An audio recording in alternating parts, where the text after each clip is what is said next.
What's a thing that is dangerously close to collapse that you know about? The electrical grid is a lot less modern than you probably think, and isn't hardened at all against intentional malicious tampering. Largely, the only reason we haven't seen targeted blackouts yet is just that those who have the ability don't have the motivation to cause widespread damage. It's not just malicious acts, the balance of supply, generation plants, and demand is way out of whack. Data centers growing faster than new plants coming online. I think there could be some tough years ahead. Think planned rolling blackouts to prevent larger blackouts, e.g. Spain. Senior care and skilled nursing facilities. As someone whose mother is getting to that age, I'm dreading it. Public education. Moreover, higher education. We're entering an incoming student cliff, and numbers of new students will decrease all while higher ed has grown in size, complexity, and cost. All but the best state schools and good private schools are going to go through a decline phase. Some won't survive.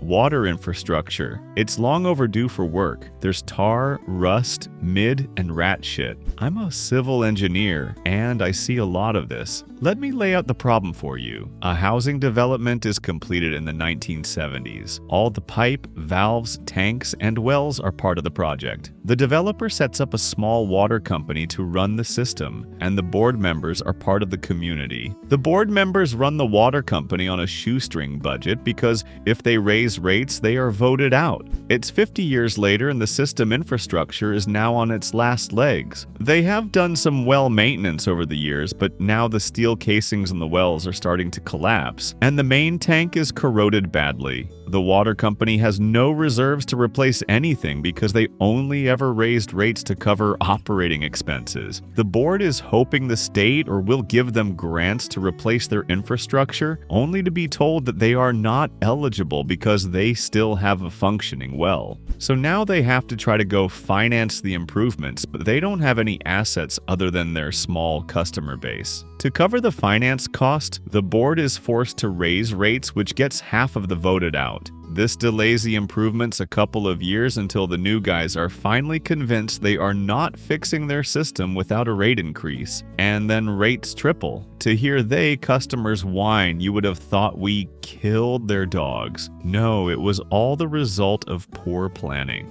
During the chip shortage, I kind of had a change in my job description from what I regularly do to checking constantly for certain chips on shadier and shadier websites in China, and asking clients to up their buy from 2 times normal to 10 times pricing if you are lucky. The point being, everyone was scavenging weird, shady warehouses for parts they always expected to get from Tier 1 suppliers. Product lines that weren't the most profitable lines from Texas Instruments, etc., were canned, meaning a lot of engineering was done on hardware to make the parts shortage invisible to consumers. You only heard about the chip shortages in cars mainly, but you were this close to having chip shortages for toasters, microwaves, other consumer electronics, etc. on a massive scale. Then everything went back to normal, just-in-time BS, and we've done not a thing to secure the supply chain again. Edit. I forgot to mention, since the people we were dealing with were overseas scalpers, the value of me doing the shopping was that I got to buy under my tiny engineering firm's name instead of client's globally recognized brand, so that the price wasn't 20 times regular that they probably would have been forced to pay.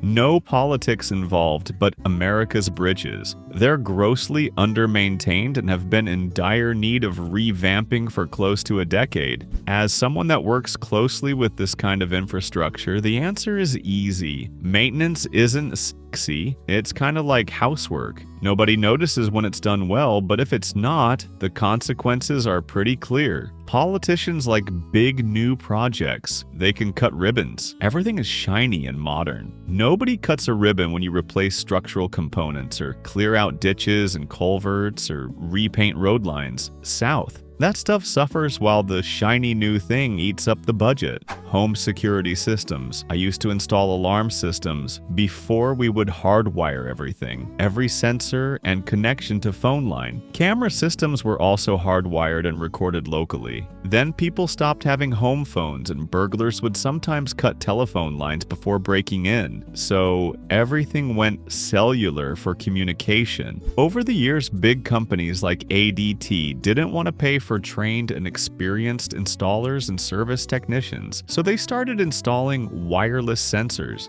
Because it takes almost no training or experience to install or repair a system like this. Just plug and play, super quick installations, no wiring to worry about, hardly any liability related to accidents and installations, no drilling or going into attics or crawl spaces. Way more cost-effective for them, especially since ADT also owned the manufacturing companies that made the products. Then people started to install Wi-Fi cloud-based cameras like Ring and Arlo that ceased to function if they lost connectivity, versus hardwired cameras with local DVRs. Everything got easier and faster and streamlined. Only problem is that what this means is the entirety of someone's security is contingent on open-air communication of wireless signals. Now you can go online and buy cheap jammers that will kill Wi-Fi, 4G LTE, and wireless alarm sensors before you would have to cut phone lines and disable sirens and take DVRs with you to circumvent a person's security system. Now, in the majority of homes, you can just turn on a high-powered portable jammer and walk right in. The alarm won't trigger because the alarm panel can receive signals from the sensors because of the interference. Even if it does, it can't call the police because the cellular signals it sends are being blocked. And Wi-Fi cameras won't even leave you with any usable footage. Worst yet, a lot of small business are set up the same way. Not all, a lot still do hardwired, but every day more and more are being upgraded to wireless equipment. Less hardwired systems are being installed.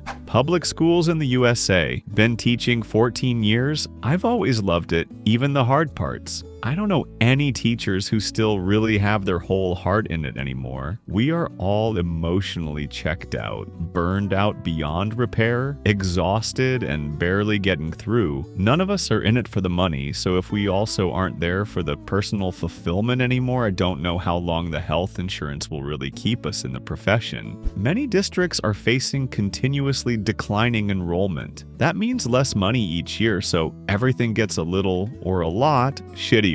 Unless there's a total overhaul of how we fund schools, this is a death spiral. School buildings are crumbling and overcrowded. The kids are not okay. COVID broke the world, and while I guess a lot of adults can overlook that, it's glaringly obvious in a school setting. I don't blame kids or families. It's deeper than that. We have been collectively failed by our government, and it is our kids who are suffering. They don't know how to function in a community. There's an epidemic of mistrust, expertise, and reliable information have lost all credibility, and the normalization of AI has eroded any sense that learning is even worthwhile. Our public schools should be the glowing centers of our communities. We should be proud of how much we spend on education because it should matter to us that our children are able to do incredible things. We should brag about how beautiful the new middle school is and how every kid has access to the best books and equipment in every classroom. My neighbors should be excited to pay my salary and fund my classroom projects instead of having been convinced that my union exists to steal their taxes. Free public education is the best idea anyone has ever had. There are a million systems and structures within it that I desperately want to change. But the central concept of allowing every kid in America to learn enough to be able to dream big is beautiful, and I'm not ready to give up on it yet. I hope we can come together and turn the tide. Antibiotics should see a rise in deadlier and deadlier bacterial disease, along with the resurgence of previously very curable bacterial disease. The movie industry is, I think, teetering on the edge way more than people think. These $200 million movies with $100 million in marketing just aren't sustainable. The current theater model for movies is dying. Rude patrons, cell phone use, and people constantly talking during movies is killing the theater. A lot of moviegoers have no respect for the people around them like they used to. Add in broken down seats and overpriced concessions, and going to the movies is becoming a disaster. Tickets and snacks is now running close to $100 for a family of 4 that I can rent for $24.95 at home within a few weeks of theater release. Most movies now are sequels, remakes, or reboots of old movies. There are very few unique storylines in Hollywood anymore. I can get a fantastic projection TV system that goes to a 150-inch TV with a full surround sound 8-speaker system for under $5,000 now, and I don't have to put up with all the crap from other rude patrons at home. Theater-style kettle popcorn maker for under $100, and I can pause it when I need to go pee. Earth's biosphere. Insects are disappearing, which will snowball up the food chain until food is affected, which will balloon already high food costs before becoming scarce altogether. But at least a few wealthy megacore got to enjoy record quarterly profits for a while longer. Sleep well. Not currently, but in the 2008 financial crisis, people don't recognize that we were mere hours away from the ATM stopping to work and an old-fashioned bank run. It would have been a total collapse of the financial system a la 1929, but global. The Fed guaranteeing the money market funds wouldn't break the buck, and to a lesser extent, lifting the $250,000 cap on FDIC insurance prevented that at the 11th hour. AI is coming for white-collar jobs, and companies are greedily pushing how fast they can go while minimizing staff. Thanks for watching. Share the video with a friend. See you tomorrow. Bye.